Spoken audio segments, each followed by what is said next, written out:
శ్రీరామ్ జయ. నా పేరు గరగ బాబురావు. మాది పంచారామాల్లో ఒకటి, త్రిలింగాలలో ఒకటైనటువంటి ద్రాక్షారామ క్షేత్రం. మా గ్రామంలో మాణిక్యాంబ సమేత భీమేశ్వర స్వామి దేవాలయం కూడా కలదు. మాది ద్రాక్షారామ.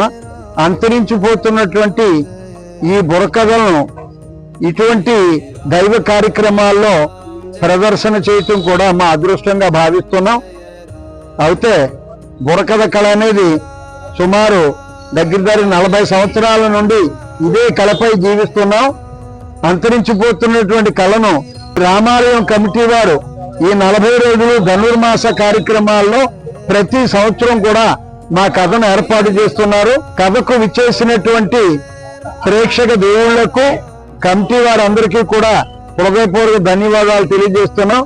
మా సెల్ నెంబర్ 9292002215. అయ్యా నమస్కారం. మాది అన్నవరం. సత్యనారాయణ స్వామి ఉన్నటువంటి స్థలంలో, దివ్యస్థలంలో ఉన్నాను. నేనెంతో పుణ్యం చేసుకున్నాను. నా పేరు మడిపల్లి వెంకటేశ్వరరావు. బుర్రకథ మాస్టర్ అంటారు నన్ను. ఆంధ్రదేశంలోనే కాకుండా ఇతర రాష్ట్రాల్లో కూడా 8 రాష్ట్రాల్లో బుర్రకథలు చెప్పి పండిత పామర ప్రశంసలు అందుకుంటున్నాం. ఇప్పటికీ కొనసాగుతున్నాం. ఢిల్లీలో కథ చెప్తుండగా, నెహ్రూ పార్క్ లో కథ చెప్పుకుండగా అనుకోకుండా కాకతాళీయంగా అప్పుడు ఉపరాష్ట్రపతిగా ఉన్నటువంటి శంకర్ దయాళ్ శర్మ గారు వచ్చి మాకు సన్మానం కూడా చేయడం జరిగింది. తర్వాత అనేక ప్రాంతాల్లో బుర్రకథలు చెప్పి, ఇతర దేశాల్లో కూడా బుర్రకథలు చెప్పి చాలా ప్రశంసలు పొందుతున్నాం. మా వారసులు తయారు చేద్దామన్నప్పటికీ కూడా దీని ఆదరణ లేకపోయిన కారణం చేత ఎవరూ ముందుకు రావటం లేదు. ఎంత ప్రయత్నించినా ఎవరూ ముందుకు రావటం లేదు. ఈ సినిమా ప్రపంచం ముందు, ఈ యొక్క సీరియల్స్, టీవీ సీరియల్స్ ముందు కళాకారులు ఎవరూ ముందుకు రావడం, బుర్రకథ నేర్చుకునేటువంటి పరిస్థితి ఏమీ లేదు. ముందు బుర్రకథ కళ అంతరించిపోతుందేమో అనేటువంటి భయం కూడా మాకు కలుగుతుంది. విషయం ఏమిటంటే, ఈనాడు ప్రభుత్వం నుంచి కళాకారులకు కూడా చేయూత లేకుండా పోయింది. తర్వాత కూడా కళాకారులు గుర్తింపు కార్డులు ఇవ్వాలని, కళాకారులకి సామాన్య పెన్షన్స్ కంటే అధికంగా ఇవ్వాలని అనేక సార్లు ప్రభుత్వానికి మొరపెట్టుకున్నప్పటికీ కూడా మా రోదన అరణ్య రోదనగానే మిగిలిపోయింది. కళాకారులను మరి సత్కరించి కళాకారులకి తగు ప్రోత్సాహాన్ని ప్రభుత్వం అందిస్తామని ఆశిస్తున్నాను. చాలా సంతోషం. నా ఫోన్ నెంబరు 9661381982. ఆ తూర్పుగోదావరి జిల్లా నుంచి మాది రామచంద్రపురం మండలం. నా పేరు బాబ్జీ. మా నాన్నగారు జూనియర్ నాదర్. బుర్రకథకే పెద్ద పేరు. నాకు 70 సంవత్సరాలు.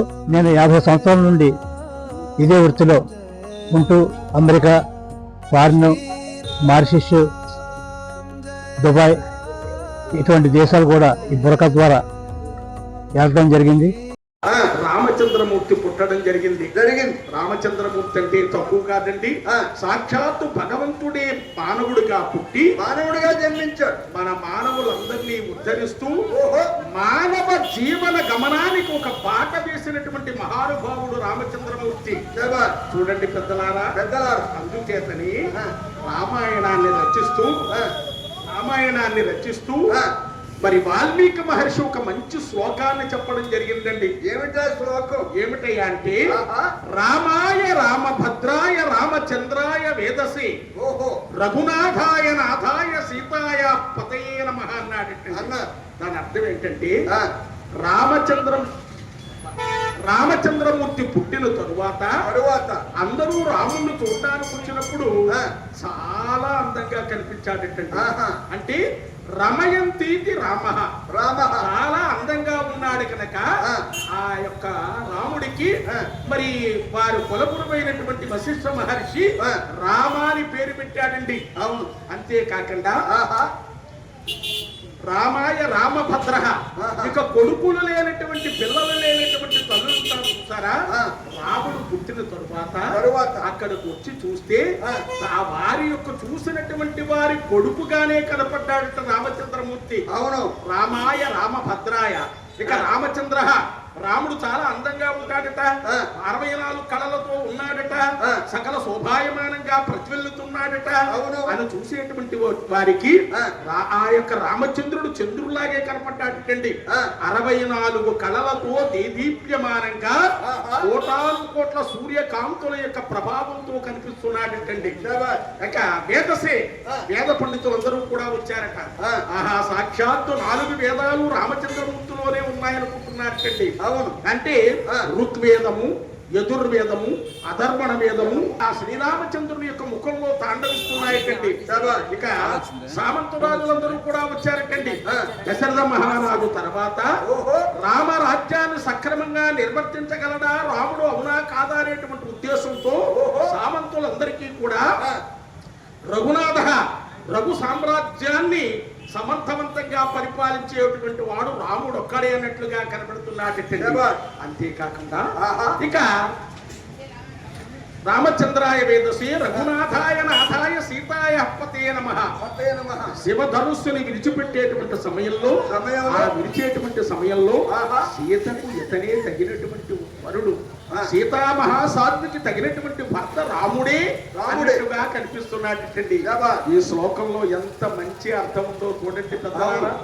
అన్నదమ్ముల ఎల్లల బిడ్డలు ఎలా మసలాలి, తండ్రి కొడుకుని ఎలా చూసుకోవాలి, కొడుకు తండ్రిని ఎలా చూసుకోవాలి, ఆ భార్యాభర్తల యొక్క అన్యోన్యత అంటే ఏమిటి అంటే మానవ జీవన విధానానికి దారి చూపినటువంటి మహానుభావుడు రామచంద్రమూర్తి. ఆ రామచంద్రమూర్తి మనకి ఎదురుగా ఇక్కడ సాక్షాత్కరిస్తున్నాడు మహానుభావుడు. ఈ 30 రోజులు రోజుకు ఒక్కసారైనా మీరు వచ్చి రామచంద్రమూర్తిని దర్శించి సకల పాపాలు పోగొట్టుకోండి. అందుచేత ఇక్కడ భక్తి ప్రస్థానం వచ్చింది కనుక ఆ రామచంద్రమూర్తి గురించి ఒక పాట పాడుకుందాం.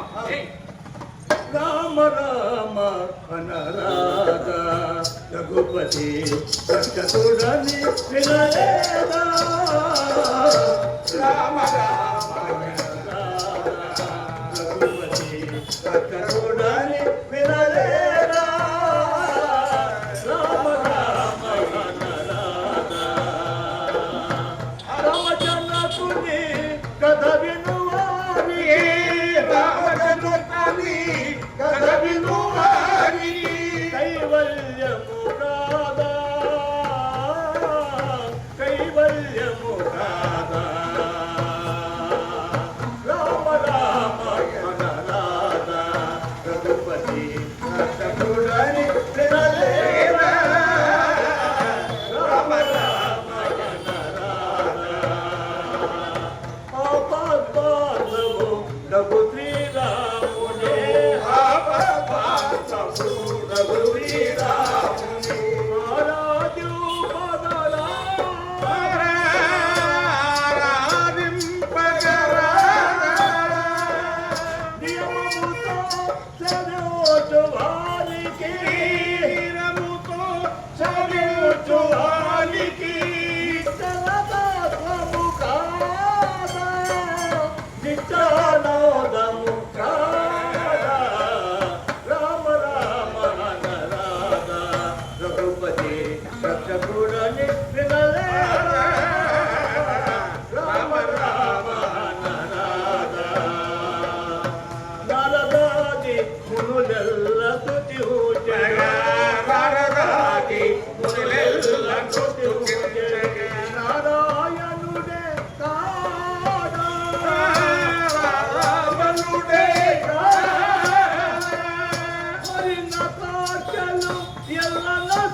గోవింద నామస్మృతి ఏంది కథాకమనాయి శ్రీమద్ రమారమణ గోవింద.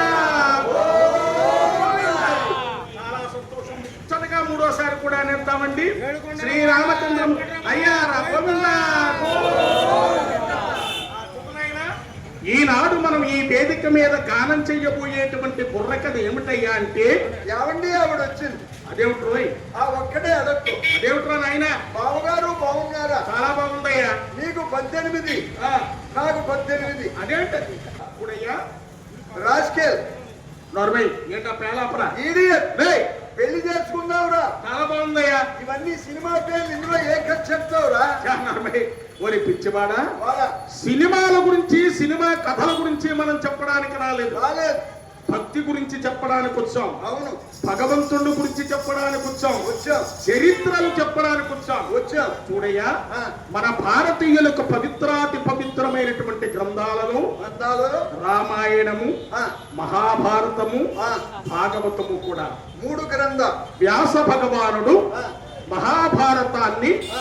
18 పర్వాలుగా రచించడం జరిగిందయ్యా. అవును. సకల ధర్మశాస్త్రాలంతా కూడా మూర్తి ప్రభుత్వజేసి చేసి వ్యాస భగవానుడు ఆ. భారత గాథను 18 పర్వాలుగా రచించాడు. అవును. సకల ధర్మాన్నంతా కూడా మూర్తి ప్రభుత్వజేసి ఆ, కురుక్షేత్ర సంగ్రామానికి ముందు ముందు శ్రీకృష్ణ పరమాత్మ ద్వారా ద్వారా అర్జునుడికి భగవద్గీత బోధించడం జరిగింది. అవును. భగవద్గీత అంటే సామాన్యమైనటువంటి గ్రంథం కాదండి. కాదు నాయన. సకల సంపద సమోపేత భగవద్గీత, భగవద్గీత. అష్టైశ్వర్య ప్రదాత భగవద్గీత, భగవద్గీత. జ్ఞాన సముపార్జిత దాత భగవద్గీత, ఐశ్వర్య ప్రదాత భగవద్గీత, సకల కల్మష ప్రక్షాళన దాత భగవద్గీత. భగవద్గీత. అట్టి భగవద్గీత యొక్క సారాంశమే ఉత్తరాభిమన్యుల యొక్క కళ్యాణ చరిత్ర. ఉత్తరాభిమన్యుల యొక్క కళ్యాణ చరిత్రను ఇప్పుడు మనం బుర్రకథగా చెప్పుకుంటున్నాం. అలాగే. చూడు నాయనా, ఇక కథా ప్రారంభం ఎట్టిదనగా, ఓహో. కథా విధానం ఎట్టిదనినా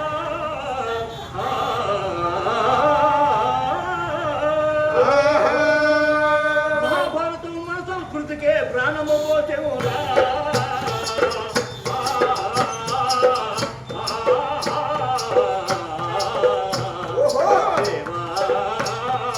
ఓయ్ వినరేంద్ర కుమార వీర వీర భారతం రే.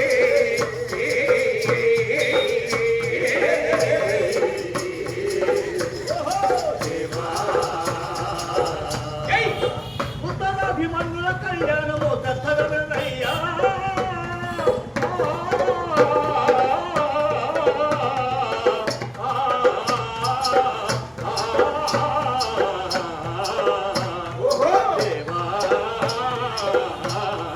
ఓయ్ వినరేంద్ర కుమార వీర వీర భారతం రే.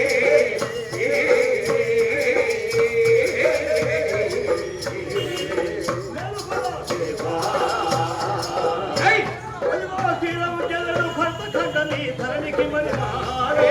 వినరేంద్ర కుమార వీర వీర భారతం రే.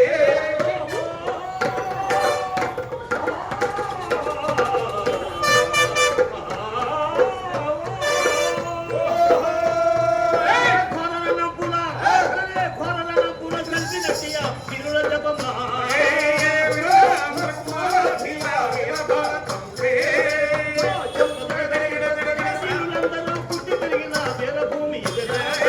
వినరేంద్ర కుమార వీర వీర గాథ వినరా. మనపురాదు మనకే వినరేంద్ర కుమార వీర వీర భారతం రే. చక్రవర్తి చాణుక్యుల గన్న పవిత్ర భూమి ఇదిరా.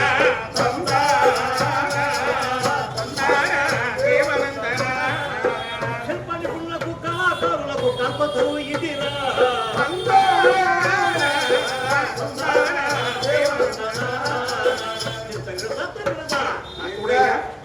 మనది పవిత్రమైనటువంటి భారతదేశం. నువ్వు నోరు మూసే. అదేంట్రా ఇప్పుడు తప్పేం చెప్పాను నేను? నీకన్నా బుద్ధిమంతుడు ఆ, పెద్దోడు ఆ, మా ఆవిడ మాటకి నేనే నోరు మూసేసే. నీ ఆవిడ మాటకు నువ్వు నోరు మూసావా? అవును. ఎందుకు మూసావు? ఎందుకు మూసేనేంటి? ఆ, మా ఆవిడి ఆ, ప్రతిరోజు ఆ. శివపురాణం వింటా ఉండేది. ఆ రోజు శివపురాణం వింటూ ఉండేది. శివపురాణం ఆ, భారతం, శివపురాణం భారతం వింటా ఉండేది. మంచి గాథలే కదా, పవిత్రమైనటువంటి పుణ్యగాథలు వింటూ ఉండేది. వింటూ ఉండేది. ఆ, ఒక రోజున ఆ, పురాణం విని ఆ, ఇంటికి వచ్చి నేను ఆ. ఏమే ఆ. శివ పురాణంలో శివుడికి ఇద్దరు భార్యలట, గుడికి ఇద్దరు భార్యలు కదా. గంగా గౌరీని ఆ. ఒక ఆవిడ తల మీద ఒక ఆవిడ తొడ మీద కూర్చోబెట్టుకున్నాడు. ఆ, నిన్ను కూర్చోబెట్టుకుందామని ఇంకొక ఆవిడ లేదే అన్న. ఆహా, ఇంకొక భార్యం చేసుకుంటానని వ్యంగ్యంగా చెప్పావన్నమాట. ఆ. చాలా బాగుందిరా. అయితే ఆవేమంది? మీరు శివ పురాణం విన్నారా? ఆ, నేనేమో భారతం విని వచ్చాను. భారతం వినొస్తున్నాను. ఆ. ఆ, భారతం. భారతంలో ఆ, ద్రౌపది దేవికి 5 భర్తలట. ద్రౌపదికి 5 భర్తలు. మీరు చూస్తేనేమో ఇంట్లో తిండి కండాలేని తొండ పిల్లలాగా జెండా పూలలాగా మీరు ఒక్కళ్ళే ఉన్నారు. ఒక్కరే ఉన్నారు. ఒక్కలాంటి ఇంకో 4 తెచ్చుకుంటే ఏమంటారండి? ఇంకో 4 చేసుకుంటానంది. చాలా బాగా చెప్పిందిరా. ఏమంటారు? సెటప్ అయిపోయి ఆహా, నోరు మూసేసావు. మూసేసాయి వెంటనే. అయితే అలాగేం కాదు, ఆ, కథకు అవసరం కనుక చెప్తున్నాను వినయ్య. అవును మనది పవిత్రమైనటువంటి భారతదేశం. అవును ముందే చెప్పారు, అవును. దేశాలలో చరిత్రను సృష్టించినటువంటి దేశం దేశం మన భారతదేశం. శబాష్. చూడయ్యా, ఆ. ఉత్తరారగన హిమాలయ పర్వతాలు ప్రకృతి పెట్టిన వజ్ర కిరీటం కాక, ఆహా. గంగా యమున సరస్వతీ నదులు బంగారు పట్టుపుట్టములు కాక, ఓహో. శాశ్వత కీర్తి గడించి ఆ, దినదిన ప్రవర్ధమానమై వర్ధిల్లుతుంది మన భారత మాత. మాట. చూడయ్యా, ఆ. వేదం పుట్టింది ఇక్కడ. ఇక్కడ ఎక్కడ ఎక్కడ ఇక్కడ వాళ్ళు రాగొట్టేస్తారు. వేదం పుట్టింది ఎక్కడంటే ఇప్పుడు గుడివాళ్ళు అని చెప్తున్నాడు చూడండి మా వాడు. ఆ. ఒరే పిచ్చ సన్నాసి, ఆ. వేదం మన భారతదేశంలో పుట్టిందిరా. ఓహో, భారతదేశంలో పుట్టింది. వేదం పుట్టింది ఇక్కడ, నాదం పలికింది ఇక్కడ. ఇక్కడ మానవ జాతి మనుగడకి మహోజ్వల సంస్కృతి పుట్టింది ఇక్కడ. ఇక్కడ వీరులను వీర నారీమణులను కన్నది మన భారత మాత. దేశం. చూడయ్యా, ఆ. అటువంటి పవిత్ర భారతదేశంలో ఓహో. కొన్ని వేల సంవత్సరాలకు పూర్వము పూర్వం. మన భారతదేశాన్ని ఎవరు ఏ విధంగా పరిపాలించారయ్యా అంటే, ఓహో. ఆ, మన దేశాన్ని ఆ, అతి పూర్వకాలమున అవునే. అతి దేశాన్ని అతి పూర్వకాలమున అంటే ఓల్డ్ బ్యాక్ అన్నమాట. సంతనుడు పాలించే సంతసము మీరా. అతి మన దేశాన్ని అతి పూర్వకాలమున సంతనుడు పాలించే సంతసము మీరా. అతి సంతతి వారేనయ్యా ధృతరాష్ట్ర పాండురాజులు. ఓహో. ధృతరాష్ట్రకు 9 కుమారులు జన్మించారు. అవునవును. 100 మంది సంతానం కలిగారట. అయ్యే బాబోయ్. ధృతరాష్ట్ర మహారాజు గారికి 100 మంది కొడుకులు. అంటే ఆ రోజుల్లో ఆపరేషన్ గాని కోఆపరేషన్ గాని లోపలు గాని సూపులు గాని ఏమీ లేవన్నమాట. ఆ రోజుల్లో అలాంటి పద్ధతులు ఏమీ లేవురా. అంతా కూర్చున్నదన్నమాట. అంతే కదా. ఆహా. అయితే ఆ. రాజానో బహుబల్లభాహ బహుపుత్ర అన్నారు. అన్నారు. మహారాజు గారికి ఆ. ఎంత మంది కొడుకులైనా ఉండవచ్చు, ఉండవచ్చు. ఎంత మంది భార్యలైనా ఉండవచ్చట. అబ్బా. అబ్బా, చూడు మరి, అబ్బారు భార్యలైనా ఉండవచ్చు అలా అన్నమాట. కాదు, అబ్బారు నోరు సాపుతారు. నీకేమైనా భ్రమ ఉందా? నాకేమి లేదు. ఓరే పిచ్చి సన్నాసి, కూడా మహారాజు గారు గనక వారికి భార్యలు ఉండొచ్చు. ఉండొచ్చు. అందుకే శ్రద్ధగా విను. అవును. చూడయ్యా, ఆ. ధృతరాష్ట్ర మహారాజు గారికి ఆ.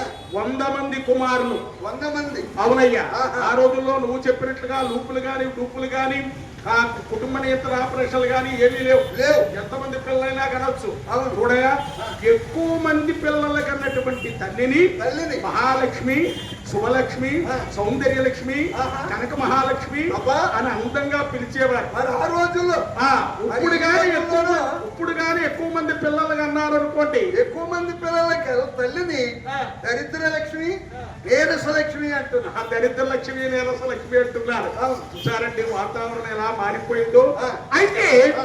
ధృతరాష్ట్ర మహారాజు గారి యొక్క భార్యకి అంటే వారికి ఆ. గాంధారీదేవి 100 మందిని కన్నది. ఆహా. కడపటిగా ఒక కుమార్తెను కూడా కన్నది. కన్నది. ఆ అమ్మాయి పేరే దుస్సల. దుశ్శల.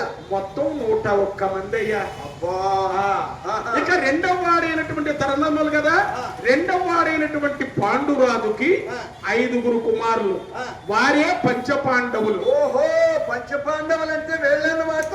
ఆ. పంచి కట్టుకుంటే పంచ పాండవులు, అదే రోయ్. నిక్కర వేసుకుంటే నిక్కర పాండవులు, ఒరేయ్, ప్యాంట్ వేసుకుంటే ప్యాంట్ ఒరేయ్, నీ పాండవులు. పళ్ళు రాలు పడతావు పిచ్చే సన్నాసి. ఏదో పేలాపరా, ఆ. ప్యాంట్ వేసుకుంటే ప్యాంటు పాండవులు, నిక్కర వేసుకుంటే నిక్కర పాండవులనా? ఆ. అలా కాదురా. ఆ. సంస్కృతంలో ఆ. పంచ అంటే 5 అని అర్థం. ఓహో, పంచ అంటే 5. పాండవులు 5.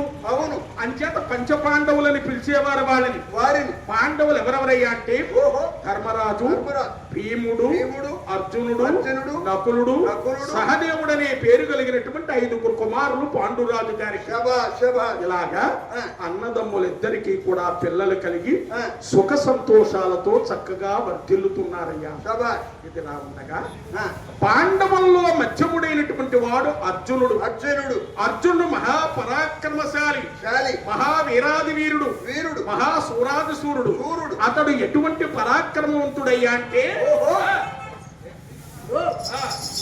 ఎటువంటి వాడయ్య అంటే ఆ, అట్టి పండు కుమారులు ఎందుకు గడిగుడు పాండవ మధ్యముడే వీరేంద్ర కుమార వీర వీర భారతంబే. అయ్యా.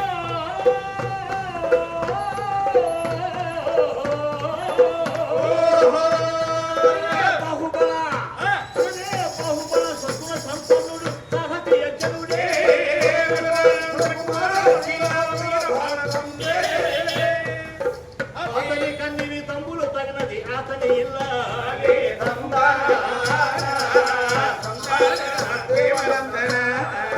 వీరి కాపురము సాటి వారి కాదర్శమయనమ్మ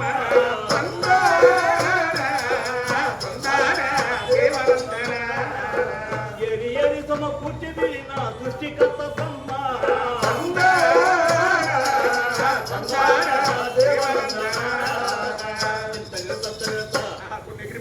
అయితే ఆ పాండవ మధ్యముడైనటువంటి వాడు అర్జునుడు. అర్జునుడు అర్జునుడు మహాపరాక్రమవంతుడు, వంతుడు, మహా అందగాడు కూడా. ఆహా. అయితే అయితే జగదేక రూప ప్రతాపవంతుడైనటువంటి వాడు అర్జునుడు. అర్జునుడు అతను రణభూమిలో నిలిచినట్లయితే అయితే శత్రు సైన్యులందరూ కూడా పటాపంచలై పారిపోయేవారు. పారిపోయేవా వారి గురువైనటువంటి ద్రోణాచార్యుడికి ఆహా. అభిమాన శిష్యుడు, చాలా గొప్పవాడి ఈ అర్జునుడు. అర్జునుడు అర్జునుని యొక్క భార్య ఆ. సుభద్రమ్మ. ఈవిడి పతివ్రత మహాపతివ్రత అదేంటి పతివ్రత పతివ్రతలు ఉండు. పతివ్రతలు అంటే ఒకటిని, మహాపతివ్రతలు అంటే ఒకటి ఉందేమిటి? పతివ్రత అంటే ఎలా ఉండాలి ఎలా ఉండాలి? ఎలా ఉండాలి ఎలా ఉండాలి? మొన్న టీవీలో చెప్తున్నా ఏమని? ఓ పురాణ పండితుడు బాగుంది.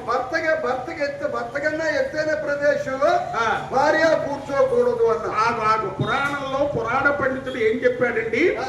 భర్త కంటే భార్య ఎక్కువ ఎత్తైనటువంటి ప్రదేశంలో కూర్చోకూడదు. ఆ. అలా కూర్చున్నట్లయితే అయితే? భార్య భర్తలకి అరిష్టమని చెప్పాడటండి పండితుడు. ఆ. ఇది మా వాడు విన్నాడు. మా ఆవిడ నేను టీవీలో చూసి ఆ. ఏవే ఆ. ఎప్పుడు నేను అన్నం తిన్నా ఆ. మంచం మీద కూర్చుంటావు నువ్వు మంచం మీద కూర్చుంటావు. కూర్చుంటావు అన్నం పెట్టేస్తావు టీవీ చూస్తానేమో కుర్చీలో కూర్చుంటావు ఆ. నేను కింద కూర్చుని తింటేని ఆ. చూసావా పండితులు చెప్పారు భర్త కన్నా ఎత్తైన ప్రదేశంలో భార్య కూర్చోకూడదని భార్య కూర్చోకూడదని. ఆ. ఆ. ఇప్పుడు నేను మంచం మీద కూర్చున్నా నువ్వు ఎక్కడ కూర్చుంటావా అన్న నేను మంచం మీద కూర్చున్నాను, నువ్వు ఎక్కడ కూర్చుంటావని అడిగావు. అడిగే ఆవిడేమంది?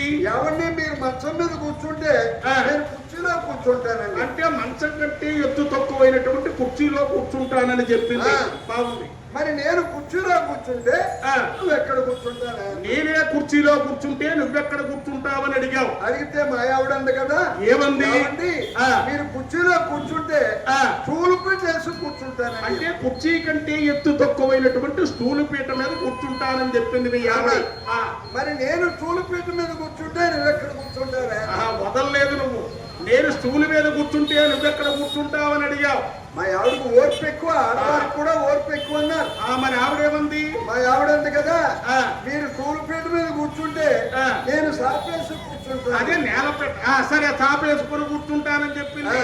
ఆ. మరి నేను సాప్ మీద కూర్చుంటే నువ్వు ఎక్కడ కూర్చుంటావా నేనే సాప్ మీద కూర్చుంటే నువ్వెక్కడ కూర్చుంటావని అడిగావు. అడిగాను ఆ. ఏమన్నా మీరు సాప్ మీద కూర్చుంటే ఆ. నేను నేల మీద కూర్చుంటానండి ఆ చాప తీసేసి నేల మీద కూర్చుంటానని చెప్పింది. మరి నేను నేల మీద కూర్చుంటే నువ్వు ఎక్కడ కూర్చుంటావు అన్నారు నేనే కనుక నేల మీద కూర్చుంటే నువ్వెక్కడ కూర్చుంటావని అడిగావు. అడిగితే అప్పుడు మా ఆవిడ ఉంది కదా ఏమంది? నాకు సరిపడా గొయ్యి తీసి గొంతులో కూర్చుంటాను సరిపడా గొయ్యి తీసుకుని గోతులో కూర్చుంటానని చెప్పింది మీ ఆవిడ. ఆ. మరి నేను గోతులో కూర్చుంటే నువ్వు ఎక్కడ కూర్చుంటావే వదలకుండా నేనే గూతులో కూర్చుంటే నువ్వెక్కడ కూర్చుంటావని అడిగావు. అప్పుడు మా ఆవిడ ఉంది ఏమంది? పాడు మగడా ఆ. నువ్వే కనుక గోతులో కూర్చుంటే ఆ. నీ తలపైన 4 తట్ల మట్టేసి ఆ. కసబిసా తొక్కేసి కుర్చీ వేసి కూర్చుంటా చాలా బాగా చెప్పిందిరా. దేనికైనా సహనం ఉండాలి, ఓపిక ఉండాలి. అలా లేకుండా నువ్వు ఆ అమ్మాయిని విసిగిస్తే ఎవరైనా ఇలాగే సమాధానం చెప్తారు. మరి మహాపతివ్రత అంటే ఎవరు అనుకుంటున్నావు? ఎవరు? మా ఆవిడే. మీ ఆవిడ అంత పతివ్రత? అయ్యో అబ్బా, చాలా ఉత్తమ ఇల్లాలన్నమాట. అవును, మీ ఆవిడ చాలా మంచిదిరా. అవును అవును కదా, మహాపతివ్రత మా ఆవిడే. మా ఆవిడ నేను పొరుగురు వెళ్ళాననుకో భోజనం వేసి ఎంత ఉత్తమ ఇల్లాలు చూసారు. ఎక్కడికన్నా వెళితే అసలు భోజనం చేయదండి. మరి మీ ఆవిడ ఎప్పుడు భోజనం చేస్తుందిరా? నేను ఊరు నుంచి వచ్చి వంట చేసి వడ్డించేగా భోజనం. చాలా గొప్ప కాంబినేషన్ రా మీ ఆవిడ. అవుతేనా? మా ఆవిడ చాలా బాగా చదువుతుంది. బాగా చదువుకుంది. మీ ఆవిడ? మా ఆవిడ ఎమ్మె. ఎమ్మె? మరి నువ్వు? ఆవిడ వెనకాల బొమ్మే. చాలా బాగుందిరా నాయనా. ఇలాంటి దాంపత్య జీవితం కాదు. ఆ దంపతులిద్దరూ కూడా అన్యోన్యమైనటువంటి దాంపత్య జీవితాన్ని సాగిస్తున్నారయ్యా. ఇలా సాగిస్తూ ఉండగా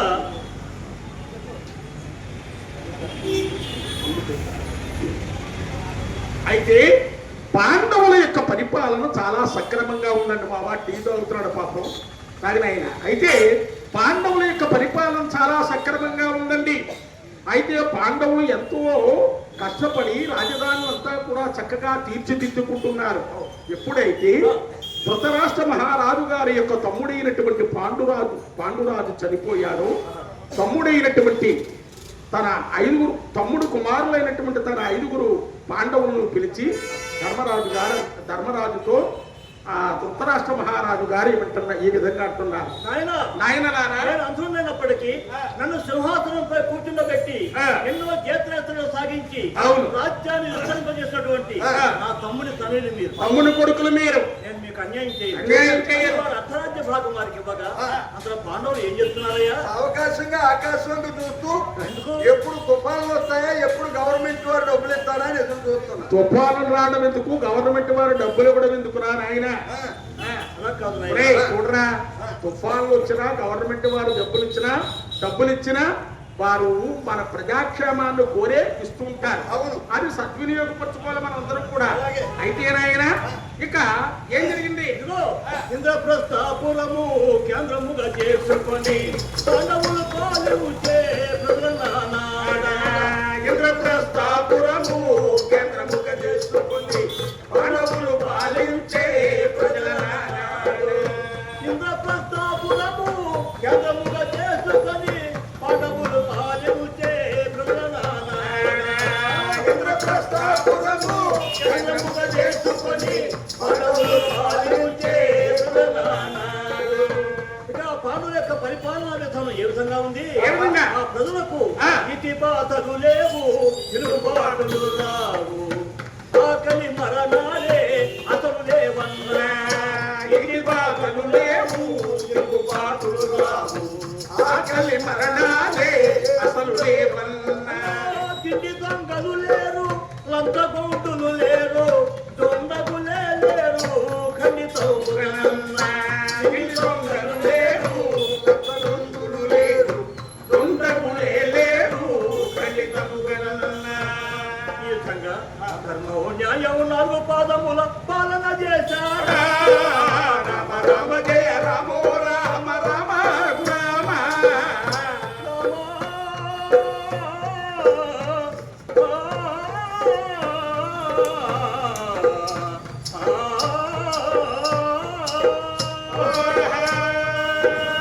ధర్మరాజు గారి యొక్క పరిపాలనలో 100కి 100 ధర్మంగా ఉందటండి.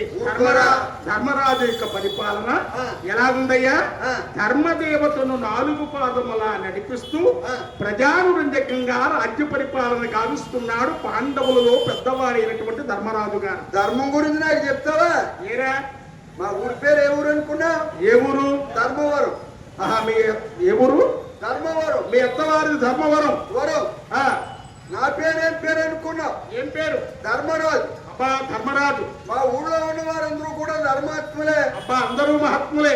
ధర్మం గురించి నాకు చెప్తావేట్లే? అలాగా అందరూ మంచివారే, అందరూ సన్మార్గులే, ధర్మాత్ములే, అందరూ ధర్మాత్ములే. ఒక రోజున ఓ సాధువు గారు మా వీధిలో ఒక ఇంటి ముందుకు వచ్చి రామనామము రామనామము రమ్యమైనది, రామనామము రామనామము రామనామము రమ్యమైన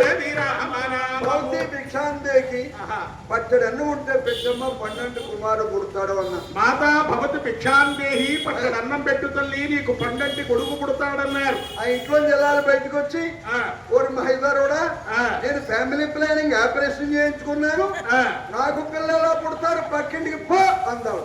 పక్కింటి పోనాయన నాకు సంతానం కలగదని చెప్పింది అంది. మళ్ళీ పక్కింటికి వెళ్ళి మొదలెట్టాడు. ఏమని? రామ రామము రామ రామము రమ్యమైనది రామనామం, రామనామము రామనామము రమ్యమైనది రామనామం. భౌతి భిక్షాందేహి పట్టడి అన్నం ఉంటే పెట్టమ్మా 12 కుమారుడు పుడతాడు. ఎక్కడ కూడా అలాగే అడిగావు. అడిగితే ఇంట్లో జిల్లాలు బయటకు వచ్చి ఏమంది? మా ఆయన చచ్చిపోయి 6 సంవత్సరాలు అయింది, మా ఊరు తెచ్చిపోయి 6 ఏళ్ళు అయింది, ఎరివిట్లేదు పిల్లలు పుడతారు కాళ్ళు చేతులు ఇచ్చేస్తాను బొమ్మలో నిలబడ్డామంటే. అవును కదా మరి, భర్త తెచ్చిపోతే ఆవిడకి ఎలా పిల్లలు పుడతారండి. మళ్ళీ పక్కింటికి వెళ్ళాడు. పక్కింటికి వెళ్ళావు. మళ్ళీ మొదలెట్టాడు. ఎలాగా? రామనామము రామనామము రమ్యమైనది రామనామము, రామనామము రామనామము రమ్యమైనది రామనామము. భౌతి భిక్షాందేహి పట్టడి అన్నం ఉంటే పెట్టమ్మా 12 కుమారుడు పుడతాడు. ఎక్కడ కూడా పట్టడి అన్నం పెట్టు తల్లి నీకు 12 కొడుకు పుడతాడని అడిగాడు. ఆ ఇంట్లో జిల్లాలు బయటకు వచ్చి నాయన అన్నం అయిపోయిందా, సరేలే అమ్మ అన్నం అయిపోతే పోన్లే 4 ఏళ్ళకాడ అన్నం అడుక్కు తెచ్చుకున్నాను. అవునమ్మా. నాకు కూర అన్నా వేయమన్నా. అన్నం ఎక్కడో తెచ్చుకుంటారు, కూరేసి రెండింటికి కాంబినేషన్ బాగుంటదన్నా.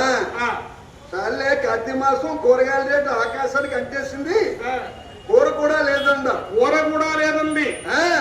కాస్త చారన్నా వేయమన్నా. చారు కూడా వేసే తల్లి ఉట్టి చారుతో తినేస్తానన్నావు. చారు వేయలేదన్నా. చారు లేదండి. అమ్మాయి అందరి పడి వచ్చాను, కాసిన మంచినీళ్ళన్నా అయ్యమ్మ తల్లి అన్న. మంచిలు తాగేస్తాను తల్లి, ఇప్పటికి మంచిలు పోయమన్నా. తల్లి మంచినీళ్ళు లేదు, కుళాయిలు రాక మేమేడుస్తుంటే మంచినీళ్ళు అంటే ఆవిడ పిచ్చోడా, మంచినీళ్ళు కూడా లేదండి. సరే అమ్మా మంచినీళ్ళు లేకపోతే పోయి ఫ్రిడ్జ్ లో నీళ్ళు ఉంటే ఫ్రిడ్జ్ లో నీళ్ళన్నా పోయమ్మా.